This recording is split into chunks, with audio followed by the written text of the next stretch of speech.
परियों की कहानी। बहुत समय पहले की बात है। एक कुंदन नाम का बहुत ही विशाल और बहुत ही सुंदर राज्य था। उस राज्य का राजा देवव्रत बहुत ही वीर, साहसी और दयालु राजा था।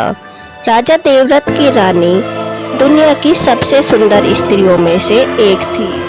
महाराज के पास अगर किसी चीज की कमी थी तो वो थी एक संतान की। एक दिन राजा लोगों को भर भर कर दान बांट रहे थे। जब राजा सबको दान दे देते हैं, अंत में एक बूढ़ी महिला वहां आती है। राजा तुरंत ही अपने गले का हार उतारकर उस बूढ़ी महिला को दे देते हैं। बूढ़ी औरत राजा को आशीर्वाद देकर वहां से चली गई। एक दिन राजा अपने बगीचे में घूम रहे थे, तभी आम के पेड़ के ऊपर से उन्हें एक आवाज आई। राजन। राजा इधर उधर देखते हैं, उन्हें पेड़ के ऊपर एक परी दिखाई देती है। राजन, ये आपके लिए भेंट है। और परी वह आम राजा के पास फेंक देती है। परंतु आप कौन हो और ये भेंट मुझे क्यों दे रही हो? मैंने आपको पहचाना नहीं। हे राजन, कल जब आप दान बांट रहे थे तब एक बूढ़ी औरत आपके पास आई थी।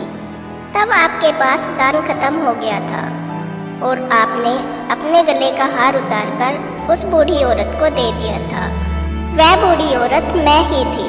मैं आपकी दानी और दयालु प्रवृत्ति से बहुत ही खुश हूँ। मैंने खुश होकर यह आम आपको संतान प्राप्ति के लिए दिया है। यह आम ले जाकर आप रानी को खिला दीजिए। राजा बहुत खुश हुए और राजा ने प्यारी परी से कहा, धन्यवाद प्यारी परी, मैं जिंदगी भर आपका आभारी रहूंगा। प्यारी परी ने कहा, परंतु राजन, एक बात है जो मैं आपको बताना चाहती हूँ। हाँ प्यारी परी, कहिए क्या बात है? आपके जीवन में संतान सुख नहीं है। मैं ये संतान प्राप्ति का आशीर्वाद आपको आपकी दयालु और दानी प्रवृत्ति के कारण दे रही हूँ। जिस पुत्र को महारानी जन्म देगी वह 21 साल की आयु तक ही जीवित रहेगा। जैसे ही आपके पुत्र की शादी होगी उसकी मृत्यु हो जाएगी। प्यारी परी, क्या इसका कोई उपाय नहीं है? प्यारी परी ने कहा, राजन, आपका बेटा 21 साल से ज्यादा नहीं जी पाएगा। फिर भी आप उसकी मृत्यु होते ही उसे एक संदूक में बंद करके उस संदूक में दही के 4 घड़े रखकर उसे जंगल के बीचों बीच छोड़ आना। यह कहकर प्यारी परी दुखी मन से वहां से गायब हो जाती है। महाराज ने महल जाकर सारी बात अपनी महारानी को बता दी।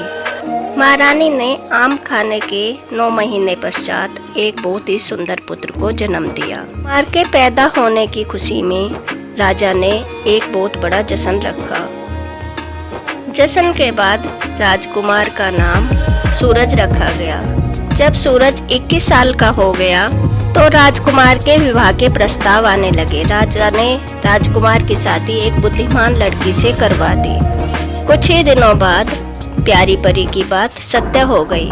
राजा के बेटे सूरज की मृत्यु हो गई। राजा और रानी प्यारी परी की बातों को भूल गए थे।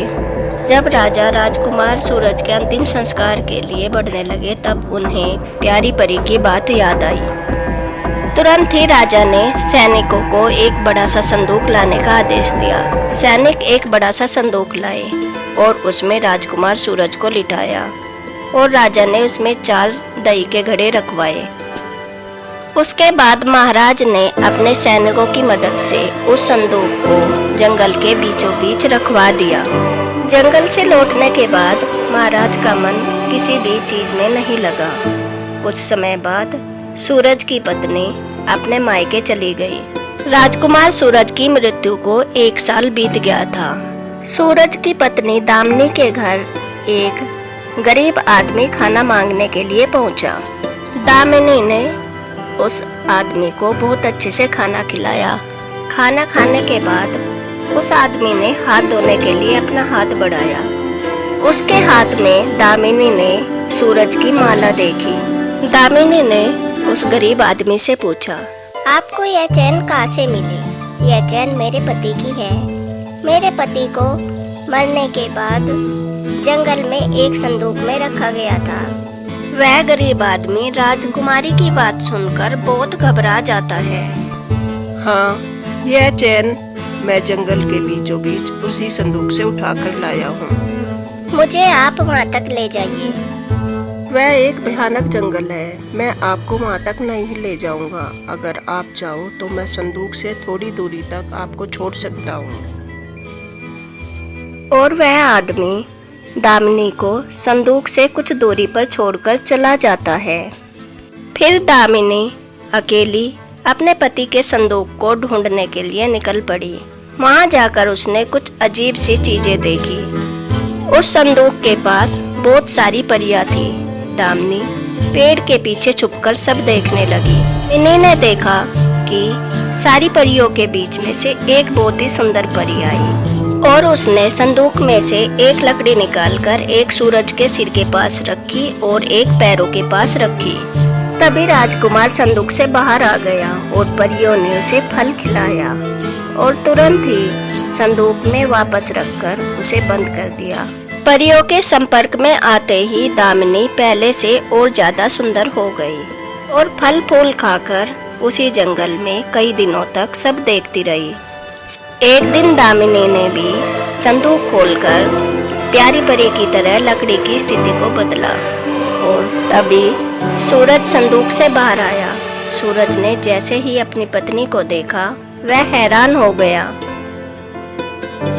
राजकुमार कुछ बोलता उससे पहले दामिनी बोल पड़ी। मैं इस जंगल में आपको इस स्थिति में नहीं रहने दूंगी। आपको मेरे साथ महल चलना होगा। राजकुमार ने दामिनी को समझाते हुए कहा, मैं प्यारी परी की वजह से इस दुनिया में आया हूँ। तुम महल वापस जाओ और अपने साथ एक दही का घड़ा लेकर जाओ और वहाँ छुपकर रहना। 9 महीने बाद तुम्हें एक पुत्र होगा, तब मैं वहाँ तुमसे मिलने आऊँगा।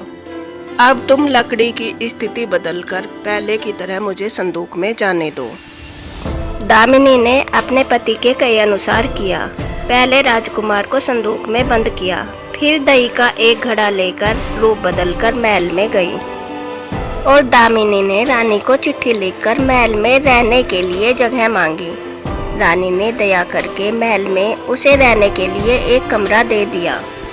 जब रानी को पता चला कि वह गर्भवती है, रानी उसका बहुत ख्याल रखने लगी और जब दामिनी ने बच्चे को जन्म दिया तब सूरज वहां आया। उस समय रानी वहां से ही गुजर रही थी। उन्होंने तुरंत ही अपने बेटे को पहचान लिया और कहा और पूछने लगी, यह तुम्हारी पत्नी है, यह तुम्हारा पुत्र है और तुम मेरे पुत्र हो। अब मैं तुम्हें कहीं नहीं जाने दूंगी। माँ, मैं आपके साथ नहीं आ सकता। इसका एक ही उपाय है। आप अपने पोते के लिए एक बहुत बड़ा उत्सव रखिए और उसमें उस सारी परियों को बुलाइए। जब सारी परियां आ जाए तब आप प्यारी परी का बाजूबंद निकालकर किसी तरह जला देना और प्यारी परी से मेरे जीवन का वरदान मांग लेना। और इतना कहकर राजकुमार वहां से चला गया। रानी ने बहुत दुखी मन से उसे विदा किया। कुछ ही दिनों में रानी ने अपने बेटे के कहे अनुसार महल में बहुत बड़ा जश्न रखा और उसमें सारी परियों को आमंत्रित किया। तभी रानी का पोता रोने लगा। रोते बच्चे को देखकर प्यारी परी ने उसे अपनी गोद में उठा लिया।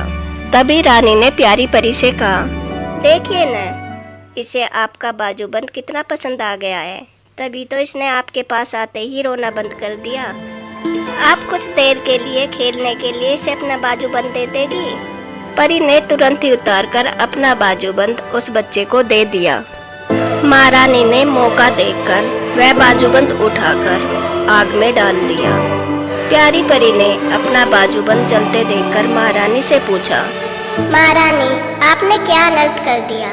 अब हम आपके बेटे को उस जंगल में नहीं रख सकते। महारानी ने कहा, प्यारी परी, आपने ही मुझे बेटे का वरदान दिया था। अब आपको ही मेरी गोद फिर से भरनी होगी। मैं आपसे अपने बेटे की भीख मांगती हूँ। प्यारी परी को माँ का प्यार देखकर उन पर दया आ गई और उसने उन्हें आशीर्वाद दे दिया। उसके बाद राजकुमार सूरज संदूक से निकलकर अपने घर आ गया और खुशी खुशी अपने परिवार के साथ रहने लगा। ऐसी ही नई नई कहानियाँ सुनने के लिए मेरे चैनल को लाइक एंड सब्सक्राइब करें। अगर आपको कहानी पसंद आई हो तो एक कमेंट जरूर करें। Thanks for watching.